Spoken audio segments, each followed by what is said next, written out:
Ben, welcome back to the pod. How are you doing, and how are you enjoying the series so far? Yeah, thanks, Mayank. Yeah, really well, thank you. We're melting in the heat here. We've got a huge heat wave in the UK, very unusually. And yeah, fantastic to be back on the podcast and really enjoying the series, really intriguing, and yeah, looking forward to chatting about it. And before we get into it, there's another England-India series that's been ongoing, the women's T20 series. One game to go, but India have managed to win their first ever T20 series in England. Have you had a chance to follow that as well? I've been following uh, a little bit, though I've only managed to watch two of the games live on TV. I think the England are in a kind of rebuilding phase, if you like, now with Charlotte Edwards and Nat Brunt taking over, and that era started well with a pretty comprehensive defeat of West Indies, but India just look a much better side, and it's I think it's been something of a reality check for England, to be honest. My main observations from the games that I watched was that England's fielding is still nowhere near good enough, and even in the game that we won, and India's fielding, by contrast, been fantastic, especially when they restricted to England such a low total in the previous game. I think there's sort of green shoots of growth for England. I think we've got some promising youngish players. Lauren Filer looks a handful with the ball, and of course we're missing Nat Brunt out injured, which is she's a huge miss with bat and with ball. But India just look better with in all three departments of the game, bat, ball, and in the field. And I think it's become clear after that kind of honeymoon against the West Indies that England have got quite a bit of work to do to close what looks quite a big gap between them and India and Australia, who both look way out ahead at the moment. Yeah, I mean, I think the Aussies are, oh, the women are in their own, club of their own. I don't think they can be compared to any other team. But yeah, I do think English team has been rebuilding a little bit. The injuries you mentioned, those have definitely helped. But I have to say the fielding has been just amazing. India's always had a couple of really good fielders, and Jemima Rodriguez, Radha Yadav has always been really handful, saving runs, taking good catches. But this time around, it felt like there was no real weak link, which is pretty rare, which is pretty refreshing to see. And I think it's been a key effort. I mean, the spinners have done well, but that you kind of always expect with the Indian women team. They've always had good spinners, but the fielding to back with it, and then of course the power hitting has improved quite a bit as well. Whether of course it's the experiences in 100 and the BBL in the women's IPL, um, or just a combination of professionalization of sport. I think yeah, they definitely look like a really good team, and I'm pretty excited to see what happens in the upcoming World Cup. I think you mentioned the women's IPL, the WPL. I think that's been you can really see that that's starting to develop this pipeline of Indian players, and yeah, it's been fantastic for India, and I think, as you say, the fielding across the board, it's not just one or two of them. It's been all of the players chipping in with really good fielding efforts, and yeah, they look a really good side actually.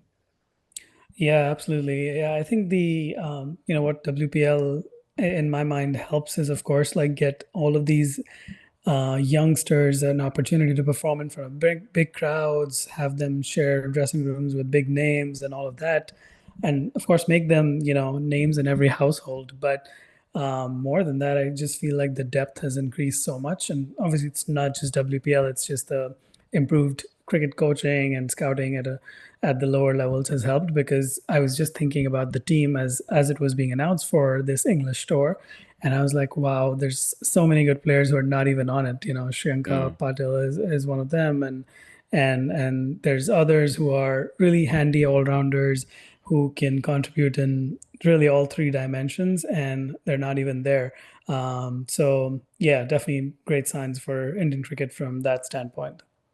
Of course, the women's 100 was supposed to do the same thing for women's cricket in England, but I think it's done a really good job of raising the profile of the women's game in England, but I haven't yet seen quite that kind of pipeline of players coming through yet that you might expect. So it's early days, but fingers crossed for the future.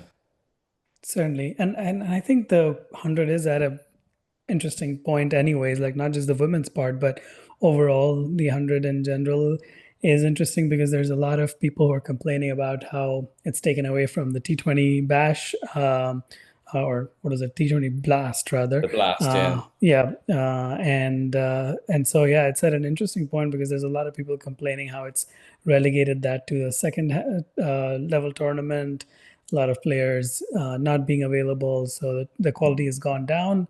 And yeah, I guess I'm curious as to your thoughts about the 100 in general and what is the general sentiment amongst English fans. I think there's a big segment of English cricket fans that kind of loves to hate the 100.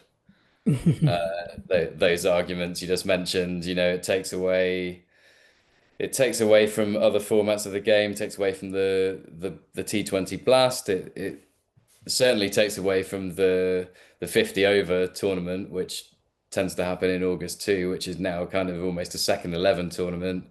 It's Right, pushed test matches out of August and into it's pushed international cricket into July and June and September. There's lots of arguments against it, but I've got three young children, and they love all forms of cricket, but they absolutely love the 100. They can't wait for it to start. I took them to a game a couple of years ago. They loved it. Kids getting involved. It puts women's cricket on an equal footing with men's cricket, and with the recent auction of the franchises, it's raised a huge amount of money for English cricket, which can probably keep county cricket on the road for many years to come. And the finances of many county cricket clubs was in kind of dire straits for until this has happened. So swings and roundabouts. I think there's positives and negatives, but I think it's probably here to stay. So it's a case of kind of get with it and enjoy it, or carry on moaning about it. But the same people that are moaning about the 100 were moaning when T20 first started, and sure. you know you Yeah, you can't stand still as a sport. You're competing in an evolving marketplace, and nowadays you're trying to capture kids' attention. When I was 8 years old, I'd watch Test cricket all day because that was the only thing that was worth watching on television. But we didn't yeah, have TikTok or YouTube or anything like that. So right. you're in an evolving marketplace, and to stay relevant, you need to keep up. And I think it it's an innovation, and it was a risk creating a totally new format rather than just having a kind of IPL style T20 league. But I'm broadly positive on it. Fair enough. Yeah, no, I agree. I do think sport often, and cricket in general, often like tries to rely a lot on tradition and history and all of that when some of those things are sometimes holding it back. Let's get into it. Let's get into the Anderson-Tendulkar Test Series, as it's called now. We are 2 matches and 2 days in, so nearly at the halfway point. What have been your key takeaways or key things you've that have stood out to you? I think it's been a really intriguing series so far. It's awesome that it's kind of everything still on the line halfway through the third game. I've read a lot of criticisms of the pitches, but they've both produced results that have happened on the fifth day so far. So I'm not entirely sure what the problem is there. I don't know what people want. You don't want a test match that's over in 2.5 days, and you don't want a boring draw. So if it ends at some point on the fifth day, I think that's kind of the marker of a good pitch for me. And I think, as I alluded to earlier, it's not rained here significantly for months. It's not been a typical summer at all. So I think it's probably been quite hard for curators to create a pitch that like they would normally create. The English pitches are known for being a little bit green, a little bit seamy, a little bit of juice in the wicket, and it just hasn't rained. So Yeah, it's got to be. And I heard somebody say that the Edgbaston pitch was subcontinental in nature, and that's we've had subcontinental weather, so that's not a huge surprise. And I think the other thing that's kind of allied to that is that both of the teams' batting is really their strong point rather than the bowling, with the exception of Bumrah. He's the only bowler in the top 10 in the ICC rankings playing in this series, whereas six of the top 10 batsmen are playing. So it that's a great tells point. you something about the balance between bat and ball. So I think it, with flat, dry pitches, six of the top 10 batsmen in the world and only one of the top 10 bowlers, it's not a huge surprise that we've seen high scores and bowlers toiling away in the heat. I think in terms of the way the series has played out so far, I think England are lucky not to be 2-0 down. I thought they were pretty lucky at Headingley. India dropped a lot of catches and two really dramatic lower order collapses. Right. Probably let England off the hook a couple of times and let them have a chance at that run chase, which they should have been out of sight really on first innings and then again on second innings. So um, and then yeah, Edgbaston I was there on the second day, saw Gill make his 260 odd and thought yeah, it's a magnificent innings. He's a great batsman to watch, and I can just see it doesn't look like rain at the moment, so I can see bat dominating ball for the rest of the series, to be honest. So I think we're in for a lot more runs and a lot more hundreds and a lot more very, very tired fast bowlers. Yeah, it's got to be tough. I think you wrote in your recent Substack as well that a lot of these English fast bowlers have bowled 80 plus overs, and the gap between the second and the third test was just 4 days. So it's got to be hard work in these hot conditions.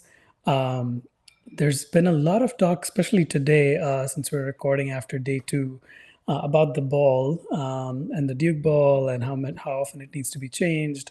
It's getting out of shape, and I think at one point India needed a new ball or asked for a change after 60 odd balls, and they got one because it was actually badly shaped. Um, what are your thoughts on that?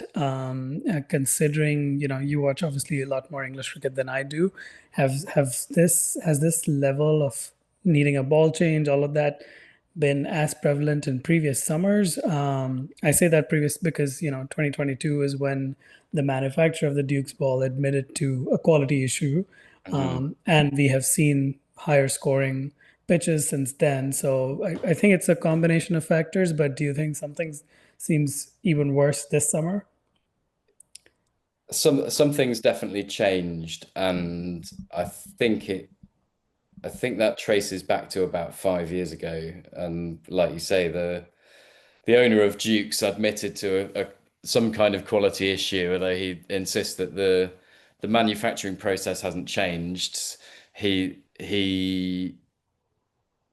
said that there might have been changes in the processes at the tanneries that make the leather.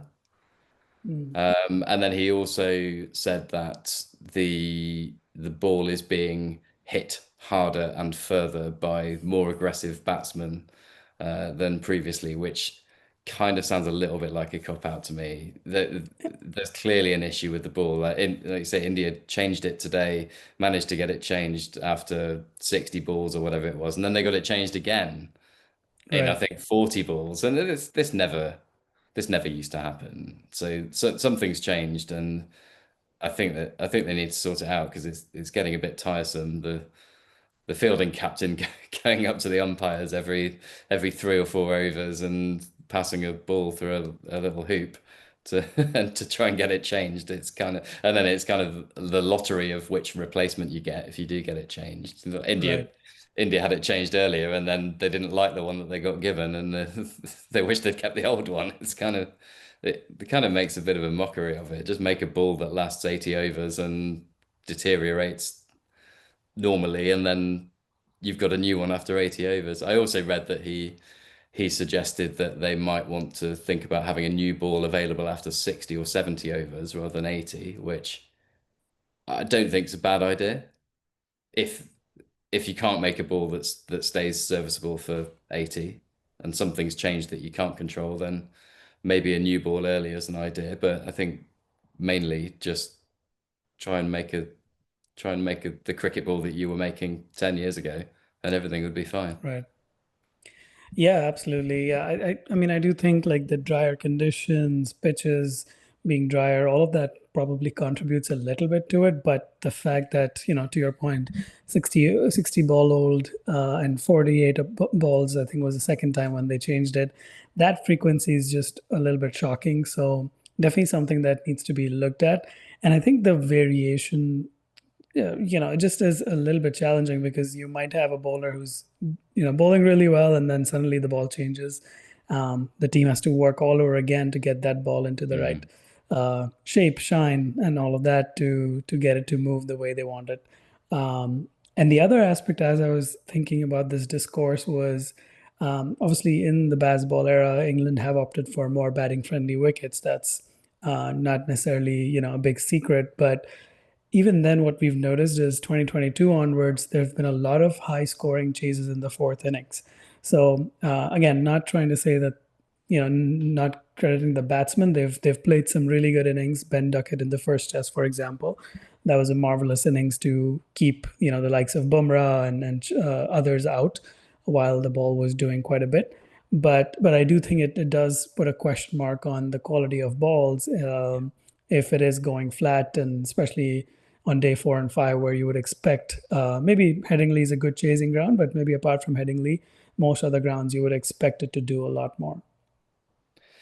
Yeah, I agree. I think it's definitely got something to do with the pitches, and the trend now seems to be for them to flatten out rather than deteriorate over, day three and day four seem to be quite good for batting nowadays, whereas in the olden days, as I'm showing my age now, but that's when it used to start to break up and you'd see it get really hard to bat. But yeah, I think maybe just a softer ball that it's it's really hard to take wickets with it once it gets to 20 or so overs old. Is that allied with a flat pitch just makes chasing in the fourth innings way easier than it used to be. Absolutely. Let's get into the third test. So we're 2 days in. England have managed 387, which to me is a pretty incredible score on this pitch, which seems to be doing a lot more than the first two matches. Even with all the ball changes, it felt like the ball was doing way more even after the 35, 40 over mark. India are in a little bit of trouble. They're definitely not out of it, but fair to say England are ahead at this point. What are your thoughts on just the way England have, gone into this test? One, by asking for a little bit of a more sporting wicket. They've also changed their strategy by batting first, which they haven't done under Brendan McCullum, I believe, since the start of Bazball at home, at least. And then on day one, they batted slowly as well. So that was something pretty uncharacteristic from this batting lineup. So, thoughts into this more traditional approach from England? Mm. It's been a bit of a funny pitch actually because it's they asked for a more sporting wicket, as you say, with a bit more pace and bounce. It's been quite a slow pitch, but it's also been quite difficult to bat on. And there has been a bit of lateral movement for the seamers, certainly when the ball's still new in that first kind of 15, 20 overs. So I think it's been interesting. It's been hard to score on. And I think you say England have, I read all these headlines about, India have tamed Bazball and, England have been forced to change their approach. For me, I'm happy to see it. I think flexibility adjusting your style and strategy to conditions is just the key to being good at Test cricket. So I'm really happy that England did that. And I think people's are kind of surprised at this, and a bit of surprise in the media and in on the forums and whatever. I think that belies a bit of a fundamental misunderstanding of what Bazball really is. People think it's about being super aggressive at all times, but actually it's about taking the aggressive option where it's possible and trying to transfer any pressure back onto the opposition. And I think, yesterday is a really good example of where I think if they tried to be more aggressive, if they tried to score at 5 or 6 and over yesterday, they'd just be 7 or 8 down at stumps instead of 4 down and bowled out for 200 or 220 or whatever. So I think actually it's just the intelligent option of batting as they did was the best way of transferring pressure back onto India. Also tiring the bowlers out in the heat and making them work for their wickets. And I thought England played really well in the face of some really, really disciplined bowling from India. It was just a good old-fashioned day of attritional Test cricket. And I think the same today, actually. I think England's approach yesterday was probably validated this morning when Bumrah bowled really well again and took those wickets. And I'm as an English supporter, I'm pleased they showed a bit of common sense and found a way to get up to a good score. I think 380 odd sets the game up nicely, and India at 140 odd for three. Could go either way tomorrow, couldn't it? Could be 250 all out or 300 all out, and England get a decent lead. Or I can very easily see Rishabh Pant scoring a quick 100 and being supported by the lower middle order, and India get a first innings lead. So it's kind of all to play for. I think England have probably got their noses just about in front at the moment, but it's quite evenly poised. Yeah, yeah, I would agree with that. I think my thought initially yesterday watching the first session in a bit was 325, 350 would be a great score for England to get. But this morning, like despite all the wickets Bumrah took, we had Cars who scored 56, and I was like, well, maybe it's not as unplayable once the ball gets old. And what KL Rahul has done to some extent, Karun Nair as well, is blunt the new ball to a certain degree. So hopefully, good batting conditions tomorrow will certainly help make it a really close test match. Um, I find, I was always laughing at, day one and everybody, as you said, saying that India have killed Bazball and all of that. I always find it funny, but I will say that I was a little surprised by England's approach in the last test to the fourth innings. When they had 600 to chase, more or less it was always going to be draw or lose at that point. You needed like an exceptionally poor bowling effort, fielding effort to kind of be in the game. And yet you didn't see the English lineup try to slow down their scoring. Even when Jamie Smith, who's been having an amazing series, by the way, both behind the stumps and in front, he was middling every ball and all of that, but he was batting with I can't remember which bowler, but he was batting with the tail, and he was going for his shots and trying to hit sixes, and that's how he got dismissed. Um, so yeah, that just made me feel that yeah, that whole idea of being defensive and trying to just play out a draw is not something they think about. And I will say that it doesn't help that they have made some ridiculous statements in the media, and the media has added We'll to chase that. anything. Yeah. Exactly, exactly. All that kind of stuff, which makes it a little bit difficult. But I guess what I was kind of hoping is somebody like Joe Root, such a technically amazing batsman. Obviously, he got a great ball in the last test, so I wouldn't, hold it against him. But what I'm trying to say is, the in the 2010s, you had these games where, let's say, if India was dominating, you had South Africa who had a day and a half to bat, and you would see the likes of AB de Villiers and Hashim Amla Mm. play 200 balls for 40 runs. That's yeah, we all know what they can do if they try to hit the ball hard. And I think AB de Villiers has a 44 ball 100 in international cricket, so there's no doubting his capability. But that adaptability is something that is really fun to watch. Um, And yeah, I was just surprised that, there was no plan whatsoever or no intention towards that. Of course, credit to Akashdeep, who bowled splendidly in that innings. Um, but nonetheless, it felt there was missing. So yeah, it definitely is good to see that they're being a little more adaptable.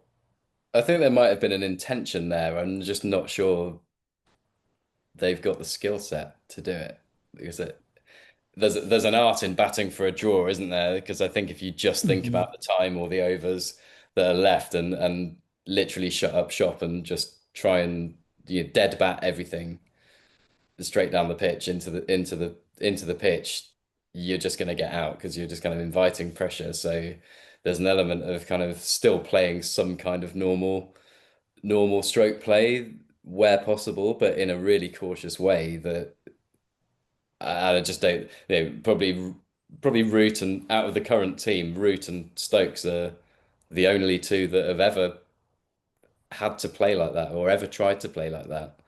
The likes Right. of the likes of Crawley, Duckett, Smith, Brooke, they they literally haven't played a test match where they've been asked to do that before.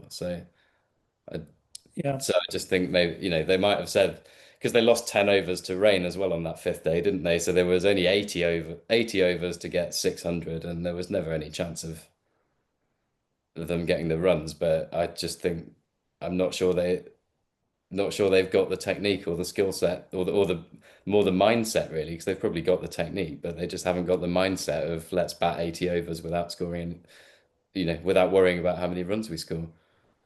Yeah, and that's it's interesting you talk about the skills because Ben Duckett is the same guy who opened with I believe Alistair Cook back in 2016 when England toured India. Obviously, he was still developing as a batter, and we can't compare the two. But what I the thought that comes to mind is you're right. Like I think in general, Stokes and McCullum have backed players with more ability to hit. For example, you could totally see a Ben Folks if he was playing, trying to block it out. He's more traditional role Yeah. as a batter compared to Jamie Smith. So yeah, I mean, I think it's one of those things where they've decided to go one approach, and then it becomes really challenging to adapt. From Virat Kohli's MCG 6 against Pakistan to Bumrah's stump destroying Yorker to Ollie Pope. Incredible things happen on the cricket ground. We also get iconic lines off it, like Siraj saying, "I only believe in Jassie Bye." There are so many incredible moments that cricket fans just never forget. And now you can wear them on your chest. Free Hit Gear has launched a line of amazing t-shirts and hoodie designs. Passionate fans in India can order through their website, freehitgear.com, while fans abroad can use Free Hit Gear on the Etsy store to have items delivered to them. Order now with the code GOODAREAS, all one word, to get a limited time 15% discount, and you can wear a t-shirt like this one right here. Yeah, it's a shame really because I think so some of the most exciting test matches that I can remember have been draws where it's kind of nail biting, one team clinging on valiantly and the other one with 10 men around the bat trying to take the wicket. And yeah, it's a shame if that's consigned to the history books. It's a shame. Absolutely. Looking a bit in the future, obviously the Ashes is not too far away, and the English media and many fans are always thinking about that. Um, do you think this adaptability is also probably a step towards, hey, let's get ready for conditions we're not as experienced in, in Australia where the Ashes will be held. Obviously, a number of these the team members who are going to Australia or who will be going to Australia have played there a number of times, but definitely some newer batting talent there. Do you think that's part of the strategy?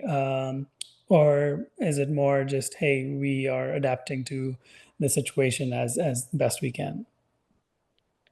I think most I don't think knowing what I know about McCullum and Stokes, I don't think they'll be looking forward too much to the Ashes at the moment. I think the obsession with the Ashes is mostly in the fans' minds and in the media mind because that kind of makes good stories. So yeah, I think they'll just be trying to win the series in front of them. And India is a very stern challenge for England, and the conditions in England now aren't, it's not, you haven't got any green seamers anymore. It's been hot and sunny for the last 3 months, and it's kind of flat pitches, and yeah, I think so. Yeah, I don't think they'll be thinking too far ahead of themselves. I mean, as a fan, I'm thinking ahead to the Ashes. I was looking at Archibald today and thinking, right, Hmm. what's he going to do at the Gabba? That's going to be exciting. But because Australian pitches of people talk about England pitches changing, Australia pitches have changed a lot over the past few years as well, haven't they? They used to be fast and bouncy, and now they're seaming around all over the place, and you get 2 or 3 day test matches in some instances. So. Um, yeah, who knows what we're going to get over there? But I think, yeah, to answer your question, I don't think England will be thinking much beyond Lords this week and Old Trafford in a couple of weeks' time. Yeah, that's fair. One thing I found interesting from the county cricket was the Kookaburra was introduced, and they used that for I don't know if it's for all rounds, but I believe they used it for this round of matches, and it resulted in 7 out of 9 games being draws and really high scoring draws at that. We had triple centurions and spinners going for 300 runs in their 45 overs and things like that. So Sorry, made 800 odd for 6 declared, didn't yeah, they? kind of ridiculous. Going back to like the 2000s era of Test cricket, where that used to happen. 700 declared was not an uncommon sight. So yeah, I guess it's interesting. I don't really know what to make of it because obviously introducing it for a round or two, I guess it gives people a sense of familiarity, but yeah, I don't know if that necessarily helps because the conditions there, as you were saying, could be so vastly different from what's happening in England right now.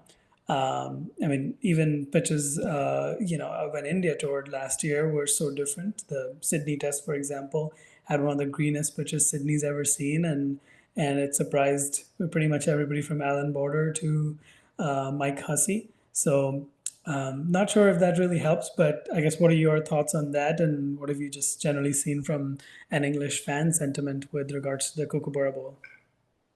I think using the Kookaburra ball for some rounds of the county championship was well intentioned. I think I can understand and appreciate the reasons why they thought that would be a good idea. It was to get county, English county bowlers used to bowling with the Kookaburra in preparation for doing it in overseas test matches. Um, Kind of disadvantage the classic 75 mile an hour seamer that tends Mhm. to prosper with the Duke's ball in April and September.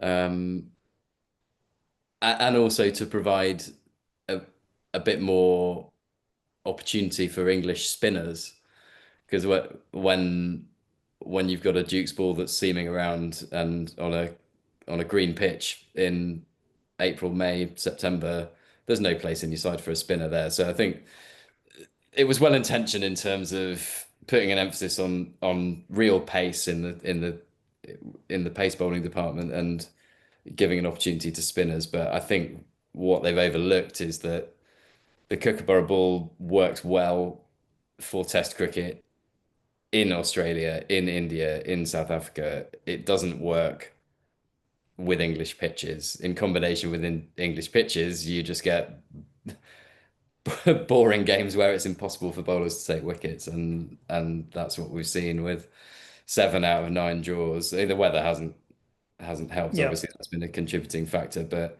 7 out of 9 draws, not even, not the draws we were talking about earlier with one team clinging on with 9 wickets down, just really boring draws where they might as well have just shaken hands after 2 days and said, should we go play golf? Because it's just not, nobody was ever that game with Surrey making 800. They bowled the opposition out for 350 or so in the first innings, and then made them follow on, and they were 250 for no wicket when they called it off. It was Oh just, boy. no. No, nobody wants to go and watch that. So, and I think the other thing is the argument that it helps develop English spinners is really flawed as well, because counties have been signing overseas spinners for these Kookaburra rounds, because they've got experience bowling with the Kookaburra ball. So, um, yeah, so I think well-intentioned, understand the reasons for it, probably a failed experiment. I think I think a better thing that they could do would be to play some rounds of the county championship overseas. Why not start the county championship in, because you can't play it in August now anyway, because that's the reserve for the 100. Why not start the county championship in February or March and play the first round in Barbados and the second round in Dubai or somewhere, and then give people experience on different pitches with different balls, and then that to me would be far more use in terms of preparing. If you say the aim of county cricket is to prepare players for playing Test cricket for England, that would be far more useful than giving them a kookaburra and at the Oval or Hove or wherever in July and expecting them to take wickets with it. Yeah, and that's a great point. I think one of the things we noticed as Indian fans, especially under Ravi Shastri, was at that point Rahul Dravid was managing NCA, the National Cricket Academy in Bangalore, and one of the things that they did really well, I think, up to the COVID time period. I don't know if it's happened as often with after COVID, but before the three odd year period before COVID, they did a really good job of sending an A team to play against England A, Australia A, right before the tour. And sometimes, of course, if let's say Chiteshwar Pujara, who did not participate in ODIs, was available, he would go with that team. And that really had, for example, the Gaba win, which is really famous. A lot of those people were already in Australia for 3 months at that point, even if they were a B team, considering all the injuries India had, one or two people unavailable.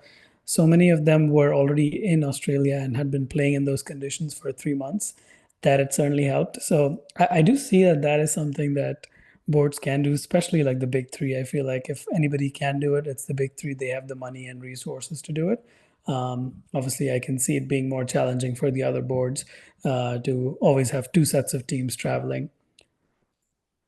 I think it's also important from the aspect where, and it went down a little bit in this WTC cycle, which ended with South Africa winning. But I think in the previous one, you saw a lot of home teams just consistently winning. The percentage of wins at home was substantially high compared to this last cycle. So I think it would be great for the game to have a better away record for teams and just challenge teams at home so that they're not just, they just it's not the to your comment, it's not the 75, 80 mile an hour bowler who's just wrecking havoc in England and then they're kind of out of options when they go to Australia. Yeah, I think it needs a bit of thinking and it needs a bit of innovation, and I think I applaud them for trying, but the Kookaburra ball in county cricket isn't the innovation we were looking for. But they should keep trying and finding something, because there's definitely an argument that county cricket as it stands isn't a isn't a particularly useful proving ground in terms of Test cricket, and finding the future Test cricketers for England, which is why the next the next batsman off well, the next cab off the rank in terms of top order batsman is Bethel. They've never really played any red ball cricket. They're picking him on potential and white ball form more than anything. You got guys making hundreds for fun in county cricket, and they're going to pick Bethel. That tells you that county cricket isn't doing its job. So what they need to do is evolve county cricket. So I think it was a good try with the Kookaburra, but they probably need to look at other options now. Yeah, that's a great point. I mean, I feel like Bashir is in the same boat where there's other spinners who've taken more wickets in county cricket. I don't even know if he's bowled 5,000 balls. I remember when he debuted, he had not played that much of county cricket and was just picked off based on, to your point, like the potential they saw in him. And so yeah, that's a great point. It definitely is something that requires some tweaking and just finding that right balance. But let's get back to the series and talk about selections and strategies. I'll talk about India first, and curious about your opinion, but I think it's been very widely accepted that India have been very suboptimal in their selection strategies. The second game, for example, the absence of Kuldeep Yadav after seeing India's inability to take wickets in that fourth innings, once the ball got a little bit older, the absence of Akash Deep in the first game, that was surprising to me. And I had mentioned that the moment I saw that playing 11. Um, so there's been selections that have been suboptimal from India's standpoint, and Gautam Gambhir seems to be still believing in his all-rounder heavy approach, which obviously works really well in T20s and one days where flexibility is great. Um, in my mind, like having somebody like Nitish Kumar Reddy, obviously the conditions are helpful, like they were at Lords on day one, he can be a handful. But I think the difference between having, a part-time fifth and sixth bowler in test versus in ODIs is in ODIs or T20s, people are going to try and hit you. You can still get away with, a bowler being able to bowl half the quota, having a good half an hour versus in test where they might need to step up and bowl 15, 18 overs in a day. Expecting a part-timer to do that well without letting the pressure go is in my mind a completely different skill. And that's where I think India has been complicating their chances of winning tests. And that was the same story in Australia as well. Thoughts on that? I completely agree with you, Mayank. I think the all-rounder thing is best illustrated with Shardul Thakur in the first Test match. They're playing him as a ostensibly a bowling all-rounder, I guess. Contributes with the bat, but more of a bowling all-rounder. And then he bowled 4 overs in the first innings and 12 overs in the second innings or something like that. I don't think he bowled more than 20 overs in the whole game. So if you're picking the guy as a bowler and then you're not going to trust him to bowl, he made two low scores with the bat. They may have both been ducks. They certainly weren't double figures. What's the point of that selection? And I think you're seeing a little bit of the same with they're picking Nitish Kumar Reddy, they're picking Washington Sundar because they can bat and bowl, but it reminds me a little bit of the bad old days of England where they used to pick these kind of bits and pieces players to balance the side, but actually they're not good enough to get in the side through one skill alone. Then you're just kind of damaging both. You're damaging both elements. I'd rather see Kuldeep in the side, genuine wicket taking threat, than because that's the challenge this summer, right? With the pitches, it's taking 20 wickets, and far rather see Kuldeep. I think England would be terrified to face Kuldeep. He's the one bowler in India's squad, aside from Bumrah, that England would be really worried about facing. They don't have a great record against wrist spin, and I think given the flat, dusty nature of the pitches and the hot weather, very good, high quality wrist spin. If the idea is do what your opponent would least like you to do, I'm telling you that England would least like India to play Kuldeep, and he's been running drinks for the first three Test matches. Yeah, he's had a really interesting career. There was a stat that came up that he had debuted before Morne Morkel, who's now the bowling coach for India, had Wow. retired, and even then he's played like in the teens in the number of test matches.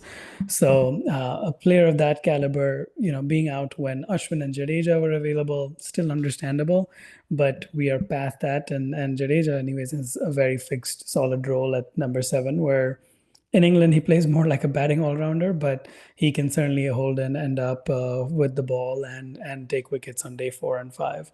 So yeah, definitely surprising to see that. I think the other aspects of the Indian selection which surprised me was firstly they picked Karun Nair and played him at five in Test one, even though in the tour game he had scored 100 at number three. Then they dropped Sai Sundar Sai, and then he moved up to three. And so there's all this juggling around. Obviously, Sai probably doesn't feel so great about getting one chance and getting dropped either, because they had to change the lineup. So yeah, I just think there's a sense of lack of consistency, but so far, just on the basis of performance, India have managed to stay in the series, and we'll see how long that lasts. And I think the other aspect of it is pretty obvious. Like we've seen that in Australia happening with Bumrah having to leave the fifth test, and his workload is even today a concern after his surgery and his comeback. I think we run into the same issue considering Mohammad Shami is still not completely fit for Test cricket. Akashdeep had missed that Sydney Test because of an injury. Siraj has been bowling a lot of overs, a lot of them with the old ball when not much is happening. So yeah, we suddenly risk having an bowling attack of really inexperienced bowlers like Prasidh Krishna and then supporting acts like Shardul Thakur if we have a few more longer series like this. Going to have to bring Arshdeep in at some stage, I think, as well. Yeah, But yeah, absolutely. Yeah. Siraj has to be tired after this. Surely he needs a rest. Yeah, Um, yeah. Indeed. yeah, so He's it's going to be interesting to see. I mean, this is the beauty of a five test series, right? It's kind of managing fitness and workloads through the series, and how that narrative plays out. I agree with you about Sai Siddharthan, by the way. I think dropping him after one test feels a bit strange. Don't think he really did anything wrong at Headingley. So dropping him after one test seems wrong to me. I think with a batsman, you've got to give someone more than one go because anyone can get a couple of low scores. Yeah. Yep. Bradman didn't do very well in his first test, did he? Yep. England, on the other hand, they've had some bowlers returning. So obviously Jofra has been returning. I believe Gus Atkinson was also recently added to the squad. Before the series, I'd heard Mark Wood might be fit for the fourth test. I don't know if he's still on track for that. So they definitely have some good, firepower with the ball that's likely to get added. I think their issues are more on the batting end with a couple of people. Well, I should say three people actually, because Ben Stokes' batting form has not been the best either. But Pope and Crawley have, before the summer started, they were definitely, struggling to keep their spots. And then obviously Ben Stokes has struggled a little bit, particularly against spin. Um, so, what are your thoughts on that? How do England go about managing this? I'm not worried about Stokes at all. Um, he's he's such a class player, and I think he almost needs a crisis to show his best. He comes good when the team needs him, and when there isn't that 10 out of 10 level of intensity, he just lets other people do it. I think when we really need him, he'll stand up and do something. So I'm not worried about him. He's class and he's proved it. Crawley for me, I've written about it a lot. I think he's had ample opportunity now to prove himself, and his average of very low 30s tells its own story. I just think he isn't good enough, or really actually isn't consistent enough. Because when he is good, he's really really good, and I think that's the illusion of Zach Crawley. You see 2 years ago, Old Trafford against Australia, just destroying them in 3 hours, and if it hadn't been for the rain, then we would have won that Test match and won the series. So I won't go too far into that. But when he's good, he's really really good. But mostly he's just throws his wicket away, and it's as a England fan, it's very frustrating. And you think, well, how many chances is this guy going to get? And Pope, I think, I love Ollie Pope. He's a great team man. He's batted everywhere from opening down to number 8 or something. He's takes takes the gloves when needed. He's vice captain. He fields at short leg. He's great team man, but he's such a terrible starter. Even before the series started, I was having nightmares against him, nightmares about him facing Bumrah. And he's a great cricketer, but I think way more suited to batting at 5 or 6 than 3, where you just need someone really solid at 3. And I think as more widely, that's symptomatic of an issue we see throughout the world now. Where have all the number threes gone? We used to have Dravid and Ponting and Amla and these giants of men at 3 making huge hundreds, and you couldn't get past them, and just fantastic skill and application, and now you've got kind of Wian Mulder and Cameron Green and Ollie Pope, and it just doesn't it feels like teams are hiding their best players at 4 and 5 and just chucking any old player at 3. I read a really good article on Substack the other day about this, and just kind of they're throwing anyone in at 3 almost as a sacrificial lamb to hide their good players at 4 and 5. The exception's Kane Williamson, who still bats 3. But yeah, I don't know. I've been calling for them to drop Crawley for ages, but I don't pick the team. And I do think he has got a good partnership with Duckett, which might save him. Pope made a good 100 at Headingley, to be fair as well, but I would make the tough decision and drop him and put Bethel in if it was down to me. But let's say I don't pick the team, and I'm not presumptuous enough to think that I know more than Rob Key and Ben Stokes and McCullum. So we have to trust them, I guess. But yeah, from the outside, it looks like Crawley and Pope are pretty vulnerable right now.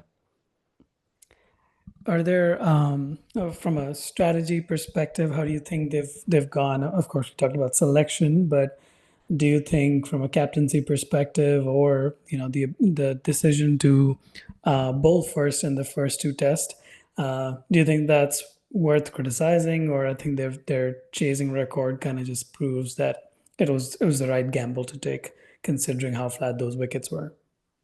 I think, yeah, again, without looking at the pitch and being there, it's difficult to criticize. And I thought after the first day at Headingley, I was thinking, oh gosh, why did he win the toss and bowl, and then obviously borne out in the result we won. He was proved right. It flattened right out, and I think maybe he was hoping the same thing was gonna happen at Edgbaston, but England just played too poorly to take advantage of that. I was very glad that he chose to bat. I was actually hoping he would lose the toss and take it out of his hands, but I was glad when he batted, because it was just a clear day to bat first yesterday, with it being so hot and sunny overhead. Lords is one of those grounds where they say look up rather than look down, and he obviously did that. But yeah, I was hoping that he lost the toss, because I was scared that he was going to win it and bowl. It's worth noting that Stokes took a lot of stick for bowling first at Edgbaston, but I think Shubman Gill said he was going to bowl as well, didn't he? I know he said that in this test. Did he say that in the last one? I We think might have. I think he said it at Edgbaston as well, but I might be wrong. But I'm pretty sure we said it at Edgbaston too. But Yeah. yeah, I mean, Yeah. Shubman Gill must be hoping he can actually win a toss at some point, because he hasn't won one in quite a while. It's interesting. India has the last 13 internationals. They've not won a single toss. And I was like, that is crazy. Across captains, across formats, not winning a toss Yeah, is quite crazy. the odds of that are fairly long. Yeah. Yeah. As the series progresses, where do you see it going? Obviously, we've got now a Jofra Archer who's bowling beautifully. I thought he was like, it didn't even feel like he was putting all his effort, but he was moving the ball beautifully today. Potentially Wood might be back, and then Gus Atkinson might be back as well. So a lot of good firepower in the English bowling lineup. My thought yesterday watching Ben Stokes bat was, is he fit enough to bowl? But looks like he's doing okay and is able to bowl. Maybe not long spells, but he's still doing good. So where do you see, compared to how the Indian team is lining up, where despite the performances from Akashdeep, and Siraj as well, they're still definitely very reliant on Bumrah, and we know that Bumrah is only going to play one more test out of the remaining two. I think it was fantastic to see Archer bowl today.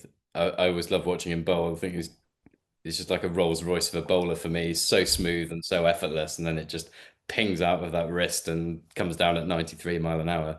He's unbelievable. I just really hope he stays fit. Atkinson coming back's exciting. The last I heard, Wood was trying to be fit for the fifth test.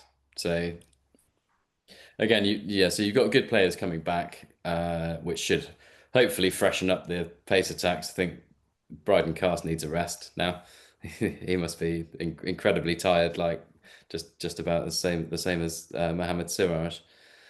So yeah, hopefully we'll freshen up our pace attack and patch up the others and keep going. It's quite a grueling schedule, isn't it, with 5 tests in seven weeks or so. So yeah, difficult to see how it's going to pan out from here. Um, in terms of predictions of how the series is going to pan out, I think the teams look quite evenly matched and bat dominating a very soft ball so far. I think it might get a distance. I think it could be 3-2 either way.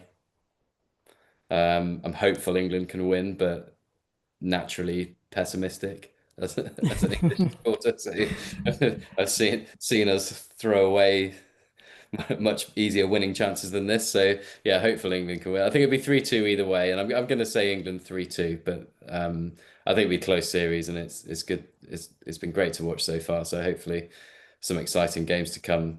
England's record at Old Trafford, by the way, is fantastic. They've got a really strong record at Old Trafford and a much less good record at the Oval. So yeah, if I was to put money on it, I'd say we'll win at Old Trafford and lose at the Oval.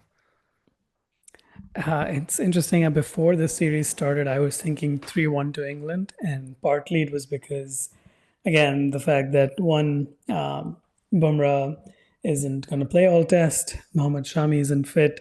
So, there's way too much work to be done by our pacers. And of course, I feel every Indian fan knew that Nitish Kumar Reddy's success with the bat in Australia meant he was definitely going to get a few chances.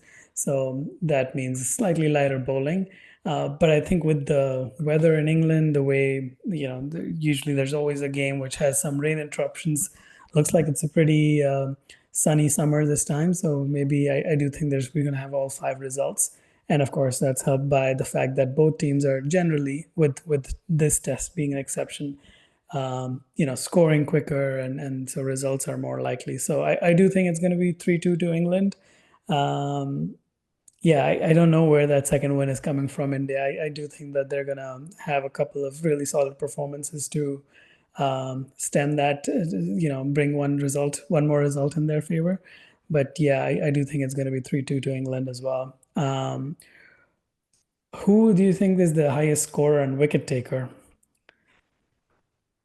I think with the head start that he has, the highest scorer must be Gill now. He's got Yeah. nearly 600 runs, nearly 600 runs already, and he's only halfway through the series. So, yeah, it'll take someone to really make a big score to beat him. I think he's played fantastic so far. Jamie Smith obviously has been exceptional as well. He looks a gun cricketer to me, but batting down at 7, he'll have fewer opportunities for a big score than Gill. Yeah.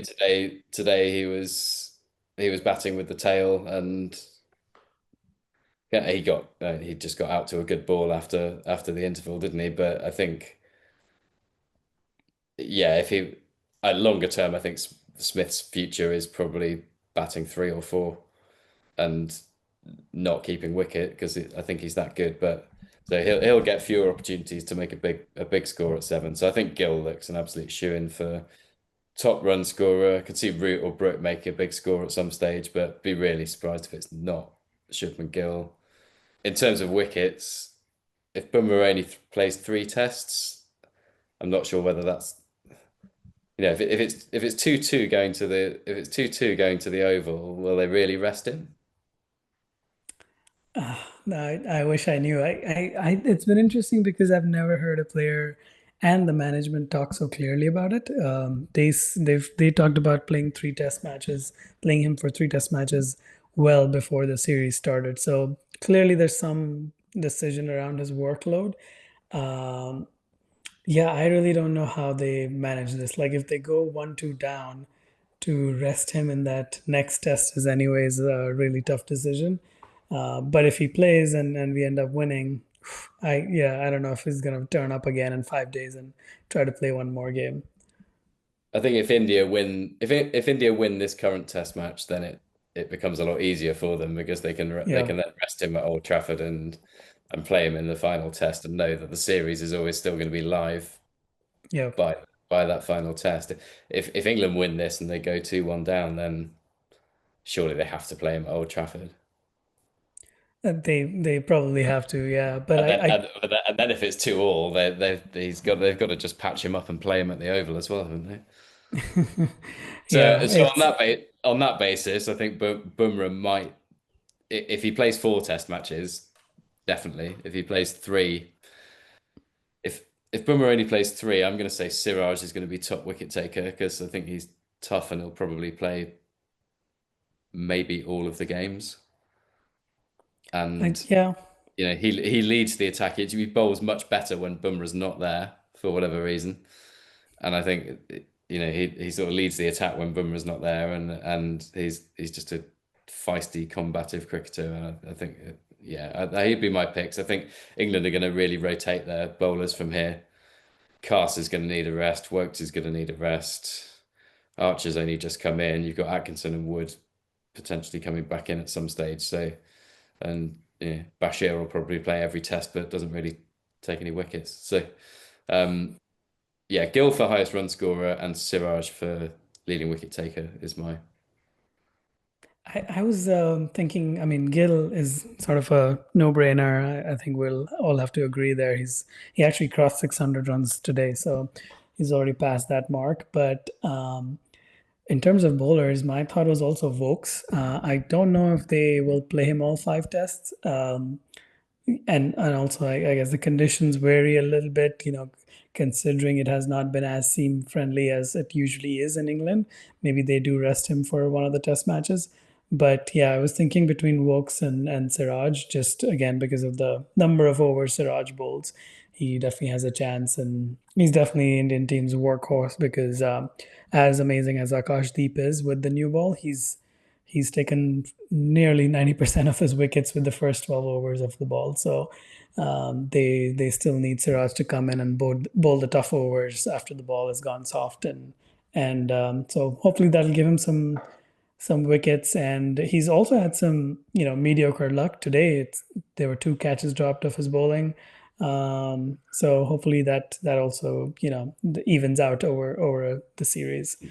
Saw Um, him looking pretty angry at one stage today. which is pretty typical for Siraj. So He bowls better when he's a bit angry, I think. I agree. All right, Ben. Well, it's been lovely chatting with you again. Thanks again for joining us, and hopefully we'll enjoy the second half of the series, and look forward to talking to you again. Thanks for having me, Mayank. It's been a pleasure as always, and yeah, speak to you soon, hopefully. All right. For those who haven't had a chance to check out Ben's Substack, we'll make sure to add it to the show notes. Thanks for listening. Bye now.